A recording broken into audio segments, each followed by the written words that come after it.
Rick Harrison built his name on knowing the value of things, and for years, America believed he was exactly who he appeared to be, a straight-talking pawn shop dealer who could spot a fake from across the room. But the man who spent 2 decades teaching television audiences about authenticity was allegedly running a very different operation behind closed doors. And it took a Las Vegas courtroom, a former wife's shattering testimony, and a federal investigation to begin pulling it apart. What unraveled wasn't just a criminal case. It was the collapse of an identity that millions of people had accepted without question. The trial that opened in February 2025 didn't just put a reality television star under oath. It exposed what prosecutors described as a multi-year criminal network built on tax evasion, stolen antiquities, and international smuggling, all allegedly operating behind the bright lights of the gold and silver pawn shop. Lead prosecutor Laura Martinez came into that courtroom loaded. She laid out evidence of unreported income totaling $2.7 million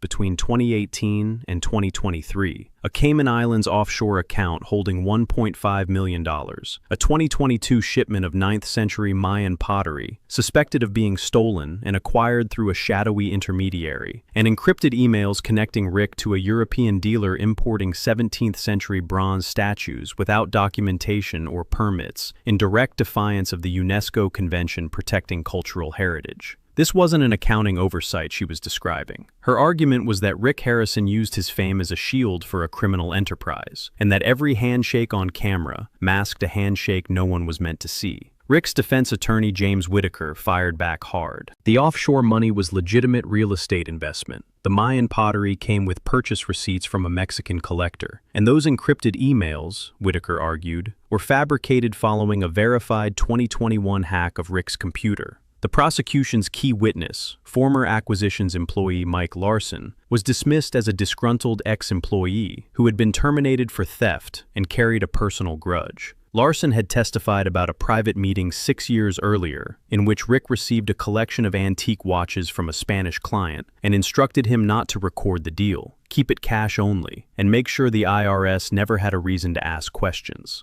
When Rick himself took the stand on day 10, he sat composed but visibly rattled, denied every charge, and when pressed about the encrypted emails, told the court that someone had framed him. His only visible crack came when he brought up losing his son Adam in 2024, telling the jury he was no criminal, and that he had already lost more than enough. None of that stopped what was coming on day 15. Deanna Burdick, Rick's ex-wife and an attorney by profession, took the stand for the prosecution, and what she said rearranged the entire case. She told the court she had personally watched Rick receive questionable antique shipments through the shop's back entrance at night, bypassing official records entirely. In 2019, she discovered a hidden safe in his office, packed with documents detailing multi-million-dollar offshore transactions. Rick described it as private business, but Deanna handed the FBI a handwritten log from 2018, listing antique deals whose declared values didn't match a single entry in the shop's official books. She described Rick openly boasting about funneling money through a Panama shell company to dodge taxes, which contradicted everything his defense had presented. Whitaker attempted to frame her as a scorned ex-wife operating with an agenda, and her answer was quiet but firm. She told the court she had stayed silent out of fear and out of respect, but that every boundary eventually reaches its end. And then she went further. Deanna testified that she had overheard a conversation between Rick and his son Corey about a customs-held shipment of Swiss watches. Rick's instructions to Corey were specific. Call your contact at the airport, move everything to the old warehouse, mark it as inventory from Utah, and keep it clear of the auditors. The courtroom erupted. Corey Harrison, known to millions of reality television viewers as Big Hoss, was suddenly not just a co-star in his father's story, but allegedly a participant in it. Deanna described Corey's accounts being used as a financial buffer, moving money, consolidating shipments, and lending legitimacy to transactions that couldn't withstand scrutiny. She recalled watching Rick hand Corey a stack of cash, with direct instructions to handle Reno and return with a fake invoice. The FBI attorney in the courtroom immediately requested a supplementary investigation into Corey, not as a witness, but as a suspect in an interstate money laundering and antiquities smuggling operation. Judge Albright halted the proceedings for 10 days. What had begun as a tax fraud case had expanded into something that allegedly spanned 2 generations of the Harrison family, and the media called it a courtroom earthquake. To understand how Rick Harrison arrived in that courtroom, you have to go back to 1981, when his family relocated from Lexington, North Carolina to Las Vegas following a bankruptcy from a failed real estate venture. Rick and his father, Richard Benjamin Harrison, began in a modest coin and antique shop, buying low and selling to tourists passing through the city. Rick's ability to assess value and detect counterfeits built the business steadily, and by 1989 it was licensed as a pawn shop. By 2005, the gold and silver pawn shop was processing more than $3 million in loan transactions annually and had become a genuine Las Vegas landmark. The History Channel deal came in 2009, and Pawn Stars became a worldwide phenomenon almost immediately. Rick wasn't just the owner, he was the show's identity, joined on screen by his father, his son Corey, and friend Austin Chumley Russell. A cast that felt authentic because, at least on camera, it appeared to be. Fame reshaped Rick in ways that cost him repeatedly. During the peak years of the show, between 2011 and 2016, he was married to Deanna Burdick, who had brought 3 daughters into the relationship. She never appeared on screen despite living with and supporting him throughout those years, sidelined from a narrative she was quietly helping to sustain.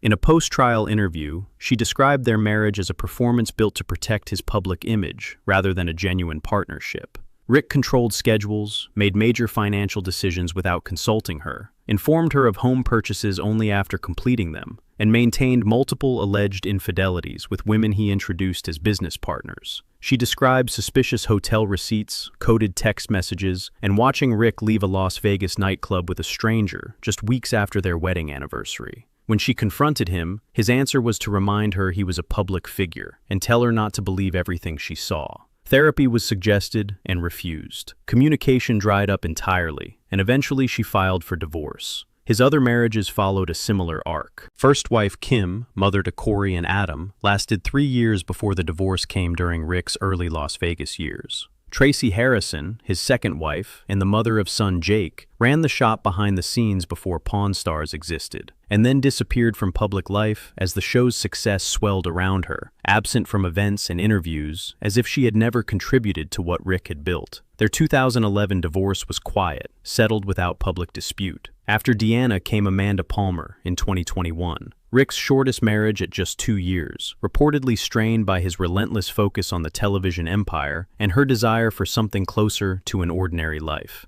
The personal losses struck with a different weight. On June 25, 2018, Rick's father, Richard Benjamin Harrison, died at 77 from Parkinson's disease. His father had been the shop's co-founder, the show's beloved old man, and the closest thing Rick had to an anchor. Rick described him as his best friend, and after his death reportedly visited the shop at night just to sit among his father's things. Adam Harrison's death followed on January 19, 2024, when Rick's younger son died at 39 from a drug overdose. Adam had stayed out of the spotlight, working in construction, maintaining distance from the fame that surrounded his family. Rick posted publicly that he wished he had done more, and sobbed through a People magazine interview, saying he had never imagined losing him that way. A former Pawn Stars crew member later noted that Adam was rarely mentioned on set, that the show's orbit revolved around Corey and Chumley, and Adam existed somewhere outside of it.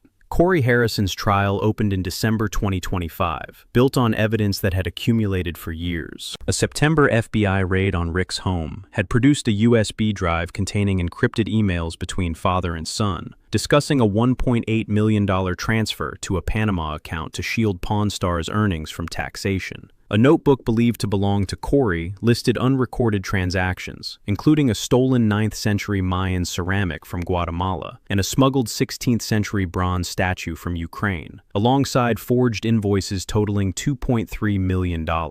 Prosecutor Martinez charged Corey with evading $3.5 million in taxes between 2018 and 2023 through offshore shell companies. One recovered email showed Rick instructing Corey to stay silent about the Guatemala shipment and ensure no one found out. A recorded statement from a shop employee captured Corey acknowledging that he had bypassed customs for the bronze statues. Corey's defense attorney, Rebecca Stein, argued that he had acted under pressure from his father, following orders without fully grasping the legal weight of what he was doing, and challenged the notebook's authenticity. When Corey testified on day 10, he admitted to some undocumented transactions, but told the jury he had simply done what his father told him and hadn't understood it was wrong. He choked up speaking about Adam, telling the court he had already lost his brother and didn't want to lose his father too. Rick then took the stand and tried to absorb the entire blame, claiming Corey had no knowledge of the tax arrangements. But an email and evidence showed Corey confirming he had personally handled the Guatemala shipment, and that claim fell apart in front of the jury. On December 20th, 2025, after 5 days of deliberation, the verdict arrived. Corey received 10 years for conspiracy to commit tax evasion and possession of stolen antiques. Rick, convicted of tax fraud, money laundering, and illegal trafficking of cultural artifacts, received life without parole. The courtroom went silent before the sound broke through in gasps and camera flashes.